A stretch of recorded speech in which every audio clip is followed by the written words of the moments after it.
Hello viewers, ഇന്ന് നമ്മൾ നോക്കാൻ പോകുന്നത് ഭൂമിശാസ്ത്ര പഠനോപകരണങ്ങളാണ്. ഏതൊക്കെയാണെന്ന് നോക്കാം.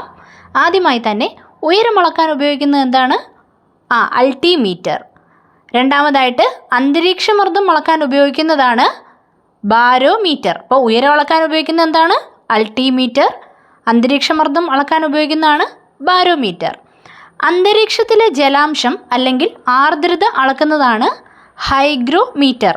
അടുത്തത് ഉയർന്ന ആകൃതിയിലുള്ള വൈദ്യുത കാന്തിക തരംഗങ്ങളെ അടിസ്ഥാനമാക്കി ഭൂസർവേ നടത്താൻ ഉപയോഗിക്കുന്നതാണ് ജിയോഡിമീറ്റർ.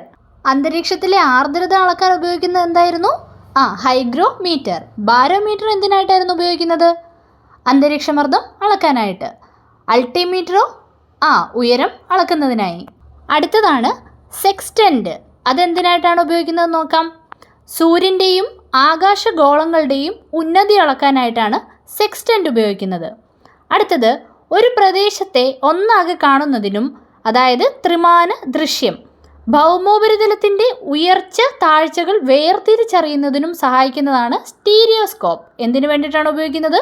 ഒരു പ്രദേശത്തെ ഒന്നാകെ കാണുന്നതിനും അതുപോലെ തന്നെ ഭൗമോപരിതലത്തിൻ്റെ ഉയർച്ച താഴ്ചകൾ വേർതിരിച്ചറിയുന്നതിനും സഹായിക്കുന്നതാണ് സ്റ്റീരിയോസ്കോപ്പ്. നമുക്ക് ഒന്നുകൂടി നോക്കാം. ജിയോഡിമീറ്റർ എന്തിനു വേണ്ടിയിട്ടാണ് ഉപയോഗിക്കുന്നത്? ഉയർന്ന ആകൃതിയിലുള്ള വൈദ്യുത കാന്തിക തരംഗങ്ങളെ അടിസ്ഥാനമാക്കി ഭൂസർവേ നടത്താൻ ഉപയോഗിക്കുന്നതാണ് ജിയോഡിമീറ്റർ. അതുപോലെ സെക്സ്റ്റന്റ് എന്തിനു വേണ്ടിയിട്ടാണ് ഉപയോഗിക്കുന്നത്? സൂര്യൻ്റെയും ആകാശഗോളങ്ങളുടെയും ഉന്നതി അളക്കുന്നതിനായി. സ്റ്റീരിയോസ്കോപ്പോ ത്രിമാന ദൃശ്യങ്ങളെല്ലാം പകർത്തുന്നതിനായിട്ട്, അല്ലെങ്കിൽ ഒരു പ്രദേശത്തെ ഒന്നാകെ കാണുന്നതിനും ഭൗമോപരിതലത്തിൻ്റെ ഉയർച്ച താഴ്ചകൾ വേർതിരിച്ചറിയുന്നതിനും സഹായിക്കുന്നതാണ് സ്റ്റീരിയോസ്കോപ്പ്. Next, stereo plotter. ആകാശീയ ഫോട്ടോകളെ ഭൂപടങ്ങളാക്കി മാറ്റാൻ ഉപയോഗിക്കുന്നതാണ് സ്റ്റീരിയോ പ്ലോട്ടർ. എന്താണ്? ആകാശീയ ഫോട്ടോകളെ ഭൂപടങ്ങളാക്കി മാറ്റാൻ ഉപയോഗിക്കുന്നതാണ് സ്റ്റീരിയോ പ്ലോട്ടർ. അടുത്തതാണ് തിയോഡോലൈറ്റ്. ഭൂസർവേ നടത്താൻ ഉപയോഗിക്കുന്നതാണ് തിയോഡോലൈറ്റ്. അപ്പോൾ സ്റ്റീരിയോ പ്ലോട്ടർ എന്തിനു വേണ്ടിയിട്ടാണ് ഉപയോഗിക്കുന്നത്?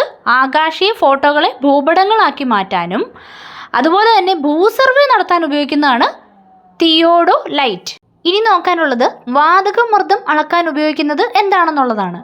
എന്താണത്? മാനോമീറ്റർ. അതുപോലെ തന്നെ മേഘങ്ങളുടെ ചലനദിശയും വേഗതയും അളക്കാൻ ഉപയോഗിക്കുന്നതാണ് നെഫോസ്കോപ്പ്. അപ്പോൾ വാതകമർദ്ദം അളക്കാൻ ഉപയോഗിക്കുന്നത് എന്താണ്? മാനോമീറ്റർ. നെഫോസ്കോപ്പ് എന്തിനു വേണ്ടിയിട്ടാണ് ഉപയോഗിക്കുന്നത്? മേഘങ്ങളുടെ ചലനദിശയും വേഗതയും അളക്കാൻ ഉപയോഗിക്കുന്ന ഉപകരണമാണ് നെഫോസ്കോപ്പ്. അടുത്തതായി പൈറോമീറ്റർ. ഉയർന്ന താപം അളക്കാൻ ഉപയോഗിക്കുന്ന ഉപകരണമാണ് പൈറോമീറ്റർ.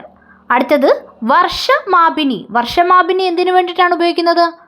പേരുമായിട്ട് തന്നെ കണക്ട് ചെയ്തതാണ്. അതായത് മഴയുടെ തോത് അളക്കാൻ ഉപയോഗിക്കുന്ന ഉപകരണമാണ് വർഷമാപിനി. അപ്പോൾ പൈറോമീറ്റർ എന്തിനു വേണ്ടിയിട്ടാണ്?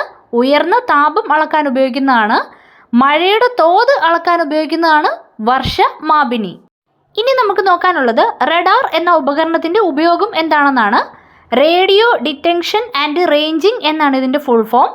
സൂക്ഷ്മ തരംഗങ്ങളെ അയച്ച് അകലെയുള്ള വസ്തുക്കളുടെ സാന്നിധ്യം, ദൂരം, ദിശ എന്നിവ കണ്ടെത്തുന്നതിനാണ് റഡാർ ഉപയോഗിക്കുന്നത്. എന്തിനു വേണ്ടിയിട്ടാണ്? സൂക്ഷ്മ തരംഗങ്ങളെ അയച്ച് അകലെയുള്ള വസ്തുക്കളുടെ സാന്നിധ്യം, ദൂരം, ദിശ എന്നിവ കണ്ടെത്തുന്നതിനാണ് എന്തുപയോഗിക്കുന്നത്? റഡാർ. ഇനി സോണാർ എന്തിനു വേണ്ടിയിട്ടാണ് ഉപയോഗിക്കുന്നത് നോക്കാം. അപ്പോൾ റഡാറും സോണാറും തമ്മിൽ മാറിപ്പോകരുത്.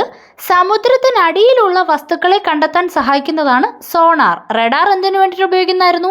സൂക്ഷ്മ തരംഗങ്ങളെ അയച്ചുകൊണ്ട് അകലെയുള്ള വസ്തുക്കളുടെ കാര്യങ്ങൾ കണ്ടെത്തുന്നതിന് വേണ്ടിയിട്ടാണ്. എന്നാൽ സോണാറോ സമുദ്രത്തിനടിയിലുള്ള വസ്തുക്കളെ കണ്ടെത്താൻ സഹായിക്കുന്നതാണ് സോണാർ. കാറ്റിൻ്റെ വേഗത അളക്കുന്നതിന് ഉപയോഗിക്കുന്ന ഉപകരണം ഏതാണ്? അനിമോമീറ്റർ. അപ്പോൾ അൾട്ടിമീറ്റർ എന്തിനു വേണ്ടിയിട്ടായിരുന്നു ഉപയോഗിച്ചിരുന്നത്? മറന്നുപോയോ? അതാണ് ഉയരം അളക്കുന്നതിന് വേണ്ടിയിട്ടുള്ള ഉപകരണം. കാറ്റിൻ്റെ വേഗത അളക്കുന്നതിനുള്ള ഉപകരണമാണ് അനിമോമീറ്റർ. എന്നാൽ കാറ്റിൻ്റെ ദിശ അറിയാൻ ഉപയോഗിക്കുന്ന ഉപകരണം ഏതാണ്? Wind vane. കാറ്റിൻ്റെ ദിശ അറിയാൻ ഉപയോഗിക്കുന്ന ഉപകരണമാണ് വിൻഡ് വെയിൻ. എന്നാൽ കാറ്റിൻ്റെ തീവ്രത അളക്കാൻ ഉപയോഗിക്കുന്ന ഉപകരണം ഏതാണ്? അതാണ് ബ്യൂഫോർട്ട് സ്കെയിൽ. കാറ്റിൻ്റെ തീവ്രത അളക്കാൻ വേണ്ടിയിട്ടുള്ള ഉപകരണമാണ് ബ്യൂഫോർട്ട് സ്കെയിൽ. അപ്പോൾ കാറ്റിൻ്റെ ദിശ അറിയാനാണെങ്കിൽ വിൻഡ് വെയിനും കാറ്റിൻ്റെ തീവ്രത അളക്കാൻ ഉപയോഗിക്കുന്നതാണെങ്കിൽ അത് ബ്യൂഫോർട്ട് സ്കെയിലുമാണ്. ഇനി അടുത്തത് ഹരിക്കെയിനുകളുടെ ശക്തി രേഖപ്പെടുത്തുന്നതാണ് സാഫിർ സിംപ്സൺ സ്കെയിൽ. എന്താണെന്ന് നോക്കിയേ, ഹരിക്കെയിനുകളുടെ ശക്തി രേഖപ്പെടുത്തുന്നതാണ് സാഫിർ സിംപ്സൺ സ്കെയിൽ. അടുത്തത് ടൊർണാഡോയുടെ ശക്തി രേഖപ്പെടുത്തുന്നതാണ് ഫൂജിത സ്കെയിൽ. അപ്പോൾ 2 സ്കെയിലിനെ കുറിച്ച് ഇപ്പോൾ പഠിച്ചു. ഏതൊക്കെയാണ്? ഹരിക്കെയിനുകളുടെ ശക്തി രേഖപ്പെടുത്തുന്നതാണ് സാഫിർ സിംപ്സൺ സ്കെയിലും ഫൂജിത സ്കെയിൽ എന്താണ്?